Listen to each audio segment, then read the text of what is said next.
첫 번째 원자 오비탈에 대한 내용을 우리가 모두 학습했고요. 오늘 이제 두 번째 단원인 화학결합 단원으로 들어오게 됐습니다. 우리가 물질 구조 원자는 어떻게 생겼냐 라고 해서 원자에 대해서 알아본 거고, 그렇다면 원자를 알았으니까 끝이냐라고 했을 때 물질은 원자로 되어 있지만 사실 정확히 말하면 물질은 크게 세 가지로 되어 있다라고 말을 하고 싶어요. 원자로 되어 있는 애들이 있고, 이온으로 되어 있는 애들이 있고, 그죠? 분자로 되어 있는 애들이 있고, 크게 이렇게 세 가지로 나누면 좀 적절할 것 같습니다. 원자로 되어 있는 예시는 누가 있나요? 원자로 되어 있는 애가 있나? 탄소. 오케이. 그냥 탄소라면 좀 애매하고, 그죠? 흑연과 다이아모드 같은 애들은 원자 결정을 이루고 있고, 이온으로 되어 있는 애들은 우리가 잘 알고 있는 염들이죠. NaCl, 소금 같은 애들. 분자로 되어 있는 애들은 대부분이죠. 대부분의 물질이 분자로 되어 있습니다. 분자로 안 되어 있는 애들이 사실 찾기가 더 힘들고 실생활에 적용하기도, 만들어내기도 사실 원자로 되어 있는 애나 이온으로 되어 있는 애 괜찮긴 한데, 분자가 이거는 뒤에서 얘기할 기회가 있을 것 같으니까 넘어가도록 하겠습니다. 그래서 이온 또는 분자로 존재하는 애들이 사실 원자로 존재해도 결합을 하고 있죠. 그래서 어떻게 결합해서 물질을 이루게 되냐라는 거에 대해서 이번 단원에서는 배우게 될 거고요. 화학 결합은 크게 세 가지가 있다라는 걸 여러분들이 대충 알고 있을 것 같습니다. 공유 결합, 이온 결합, 금속 결합, 이렇게 세 가지로 생각해 볼 수가 있겠고, 이온 결합은 이온으로 되어 있는 애들, 분자는 공유 결합으로 되어 있는 애들, 원자는 공유 결합으로 되어 있는 애들과 금속 결합으로 되어 있는 애들, 이렇게 나눠서 생각을 해볼 수가 있을 것 같습니다. 이 중에 제일 중요한, 사실 중요한 건 아니고 중요한 건 아니야. 공유 결합이 되게 많이 나오는 이유는 중요해서가 아니라 많이 연구돼서입니다. 우리가 금속 결합에 대해서는 여러분들이 많이 안 배워봤을 거예요. 그 이유가 금속 결합이 안 중요해서가 아니에요. 금속 결합은 이제야 연구가 많이 되고 있습니다. 그래서 앞으로는 교재에서 다룰 내용이 많아질 건데 덜 연구돼서 조금 적은 거예요. 그래서 요건 아직도 설명을 제대로 못한 부분이 조금 있어요. 그래서 아직 교재에 못 싣고 있고, 지금까지 알려진 부분만 우리는 좀 배우게 될 겁니다. 그래서 가장 많이 알려진 공유 결합부터 첫 번째는 보도록 하겠습니다. 공유 결합, 공유는 함께 공유한다라고 너무 많이 말을 써서 요새는 링크 공유도 많이 하니까 영어로는 코발란트거든요. 코발란트 본드예요. 공유는 쉐어 그런 말이 아니라 코발란트라고 합니다. 코자가 공유한다는 뜻이죠. 코가 공유의 의미를 갖고요. 발렌트는 아까 나왔던 원자가를 의미합니다. 그래서 공유 결합은 원자가 전자들을 공유하는 결합이다라고 이해를 하시면 될 것 같고요. 그걸 우리말로는 공유 결합이라고 번역을 한 겁니다. 예를 들면 이런 거죠. 수소가 있는데 왜 수소를 우리가 알고 있는 수소 기체는 H2로 존재한단 말이죠. 그냥 수소 원자가 존재하지 않고, 수소 원자는 전자 하나를 가지고 있고 수소 원자도 전자 하나를 가지고 있는데 각자 존재하지 않고, 둘이 만약에 만나게 될 경우는 충돌을 의미합니다. 둘이 충돌하게 되면 지체하지 않고 H2 분자로 바뀌게 됩니다. 왜? 굳이 나 혼자 있으면 되는데 결합을 하냐? 라고 했을 때 여러분들은 어떤 설명을 활용하시나요?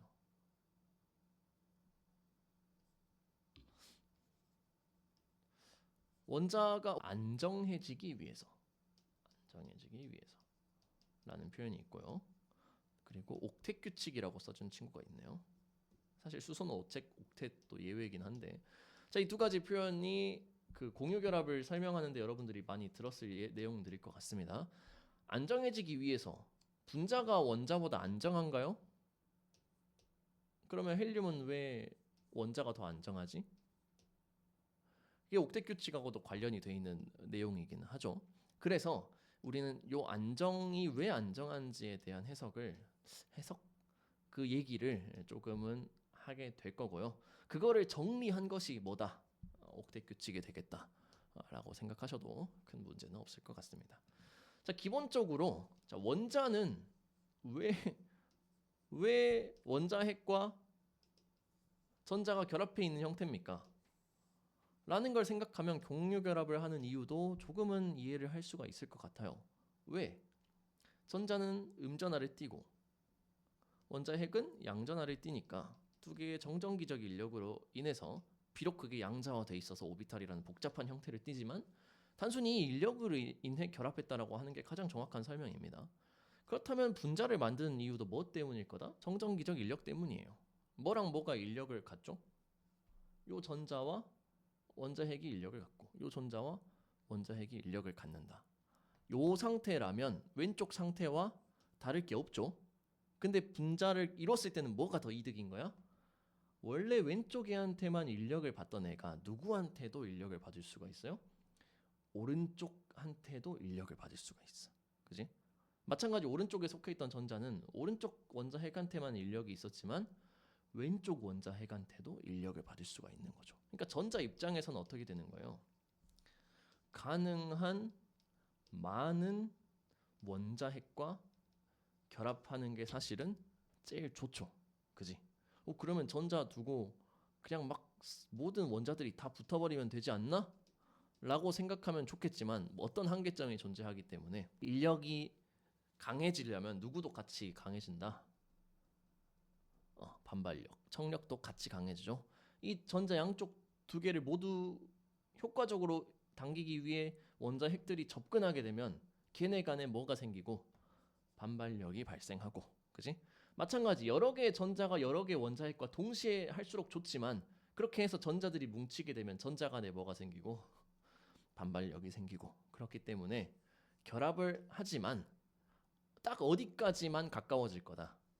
인력이 반발력보다 더 강한 지점, 더 효과적인 지점, 더 에너지적으로 안정해지는 지점까지만 결합하는 것이 공유 결합이고, 그렇기 때문에 어떤 애들은 뭐를 안 할 수도 있다.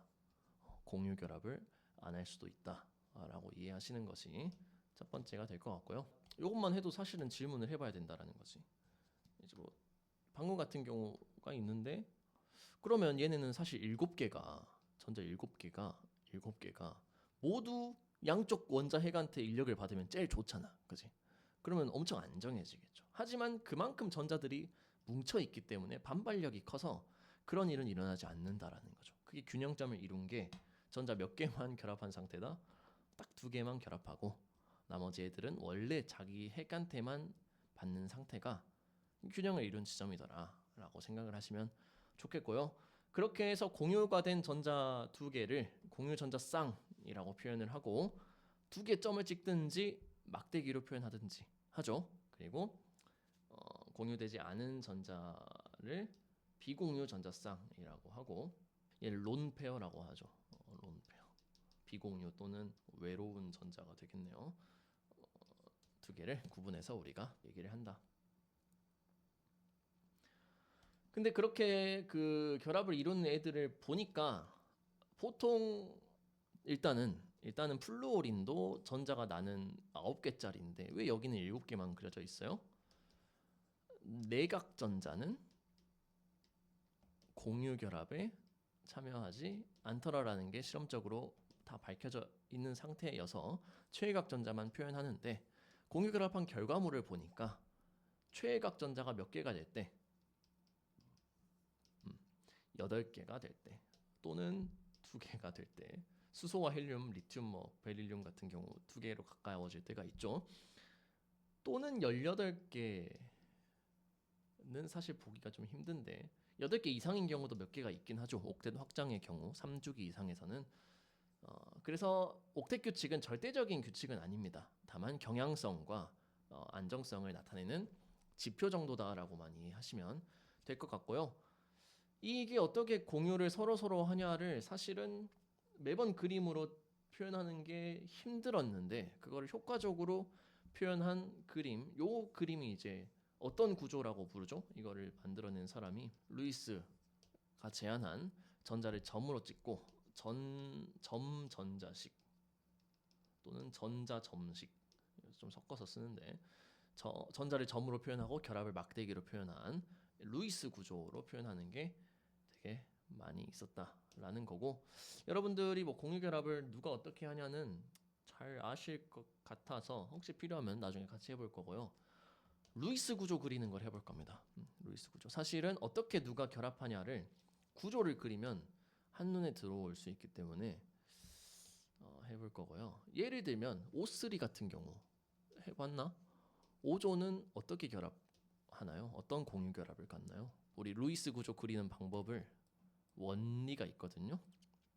우리 교재에 아주 복잡하게 나와 있어요. 루이스 구조가 이렇게 복잡한 거였나 싶을 정도로 자세히 나와 있는데, 얘는 이렇게 그리면 옥텟을 만족하는 모든 분자를 완벽하게 그릴 수 있는 방법입니다. 그래서 이 방법만 아시면 루이스 구조 틀릴 일은 없고요. 이 방법을 한번 본 다음에 우리가 오존도 한번 봐보도록 하죠.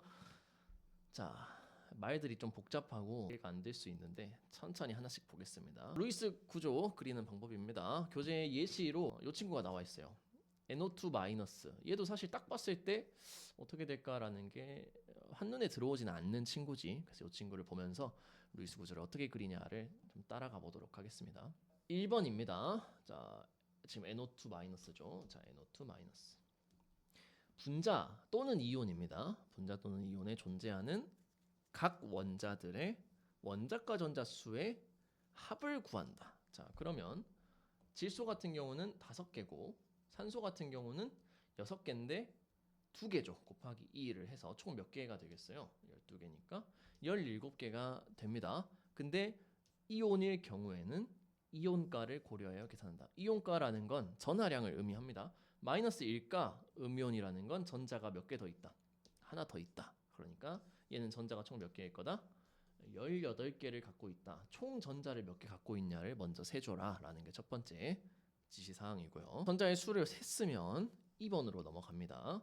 자, 결합된 원자들을 배열하여 분자의 골격 구조를 그린다. NO2는 어떤 골격 구조를 가지고 있을까?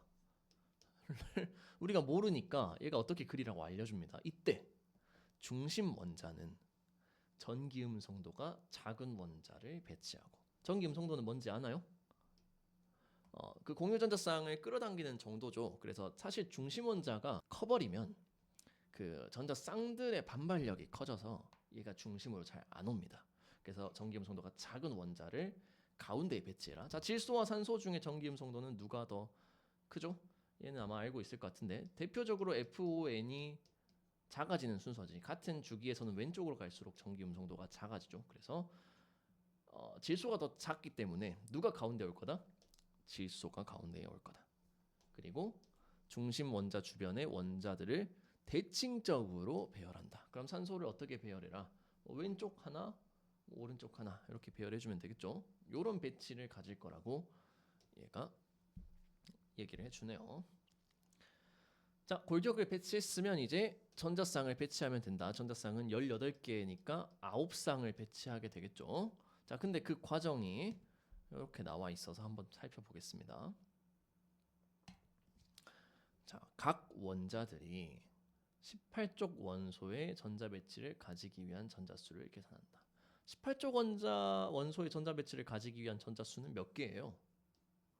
기본적으로 8개, 옥텟을 생각하시면 됩니다. 다만 이렇게 복잡하게 써놓은 이유는 수소 같은 경우를 고려하라라는 거죠. 2개인 경우도 있으니까. 2개 또는 8개가 되는데 그거를 고려하라라는 거죠. 그러면 NO2 같은 경우는 원자가 몇 개니까 3개고 모두가 그 옥텟을 만족했을 때는 몇 개씩을 가져야 되니까 8개씩을 가진다고 하면 총 몇 개가 필요한 거예요? 24개 전자가 필요할 거다라는 거지. 요거는 24개가 되겠습니다. 자, 이제 2번이 중요해요. 1에서 계산한 전자수 24개에서 각 원자들의 전자 총수 아까 계산해 놨죠? 몇 개였죠? 18개를 빼고 24 빼기 18을 해라. 그 값을 2로 나누어. 그럼 얼마지? 자, 6에다가 나누기 2를 하면 3이 나오네요. 이게 결합 전자쌍 수랍니다. 자, 다시 결합 전자쌍이 몇 개일지 사실은 질소, 산소, 산소를 해놓으면 잘 모르겠어. 몇 개가 나올지 잘 모르겠어. 근데 얘가 몇 개인지 알고 싶으면 어떻게 해라? 얘네가 다 옥텟을 만족했을 때 24개에서 지금 가지고 있는 18개를 뺀 다음에 나누기 2를 하면 결합 전자쌍 수가 나올 거야 라는 게 이번의 지시문이 되겠습니다. 진짜 3개일까? 모르겠지만 일단 세 쌍이라니까 세 쌍이라고 생각하고 한번 배치를 해봅시다. 3번 분자 골격에 전자쌍 한 개씩을 배치한다. 세 쌍이니까 여기에 하나 배치하고 이렇게 하나 여기에 하나 배치하면 두 쌍은 썼네요. 결합 전자쌍 두 쌍을 썼어요. 그러면 한 쌍만 지금 남아있는 상태고 골격에 배치는 돼 있고요. 4번 결합 전자쌍 수가 남으면 한 개 남았죠. 이중결합, 삼중결합 같은 다중결합을 형성시켜서 전자쌍 수를 맞춘다. 그러면 하나를 더 할 건데 왼쪽에 할까 오른쪽에 할까? 사실 얘는 대칭이니까 상관없겠죠. 왼쪽에다 하겠습니다. 왼쪽에다가 하나 더 그려서 이중 단일 결합의 구조를 한번 그려봤어요. 5번 여분의 전자쌍은 라는 건 결합 전자쌍은 세 쌍이었는데 우리가 원래 갖고 있는 건 몇 개고 18개니까 9쌍에서 세 쌍을 썼으니까 6쌍이 남아있는 거죠. 6쌍은 각 원자가 옥텟 규칙을 갖도록 배치한다. 이게 되나? 지금 6쌍 남았죠. 전자쌍이 6개 남아있어요. 그럼 6개를 배치해봅니다. 자, 이때 주의할 점은 바깥 원자부터 해주세요. 중심 원자를 마지막에 합니다. 바깥 원자가 옥텟을 맞추도록 합니다. 그러면 왼쪽 산소 같은 경우 몇 개가 필요하고 한 쌍, 두 쌍 하면 8개가 맞죠. 여기가 오른쪽이 4개니까. 자, 오른쪽 산소 같은 경우는 한 쌍, 두 쌍, 세 쌍 하면은 여기가 2개니까 8개가 맞죠. 자, 가운데 질소 같은 경우는 6개를 갖고 있으니까 한 쌍 해주면 비공유 전자쌍 정확히 몇 개 썼어요? 6쌍 썼다. 그지? 결합은 3쌍이고 비공유가 6쌍이면 모두가 옥텟을 만족시키는 걸 되네요. 되네. 자, 그래서 5번까지 됐고요. 4번은 여러분들이 처음 보는 개념일 거예요. 형식 전화를 반드시 표시해줘라 라는 얘기를 합니다. 자, 형식 전화는 어떻게 계산하냐? 원자과 전자에서 원자마다 표현을 합니다. 해당 원자에 속한 전자수를 빼주세요 랍니다. 자, 왼쪽 산소 보겠습니다. 얘 원자과 전자가 몇 개죠? 6개죠. 근데 지금 가진 거 몇 개지? 자, 지금 가진 게 몇 개냐라고 했을 때 결합 같은 경우 어떻게 하냐? 절반 나눠 갖는다라고 생각하세요. 그러면 왼쪽에 하나, 2개로 오른쪽에 하나, 2개로 2개 나눠 갖는 겁니다. 그러면 산소는 지금 하나, 둘, 셋, 넷, 다섯, 6을 갖고 있으니까 원자과 6에서 6을 빼주면 얼마가 되고 0이 산소의 형식 전화가 되겠고요. 오른쪽 산소 같은 경우 원래 6개인데 지금 전자를 하나, 둘, 셋, 넷, 다섯, 6, 7개를 가지고 있죠. 그러니까 빼기 7을 해주면 오른쪽 산소 같은 경우는 마이너스 1의 형식 전화를 갖는 겁니다. 왼쪽 산소는 0의 형식 전화고요. 오른쪽은 마이너스 1이에요. 가운데 질소는 얼마를 갖냐? 원래 전자가 5개죠. 원자과가. 근데 여기 지금 하나, 둘, 셋, 넷, 5개를 가지니까 얘도 형식 전화가 0일 거다라는 거고 형식 전화를 모두 합쳤을 때 이온가가 나와야 정상입니다. 그럼 형식 전화가 0, 0, 마이너스 1이니까 더하면 어떻게 돼요? 오케이, 전체가 마이너스 1을 갖죠? 자, 이거를 최종적으로 그려보면 이렇게 되는 겁니다.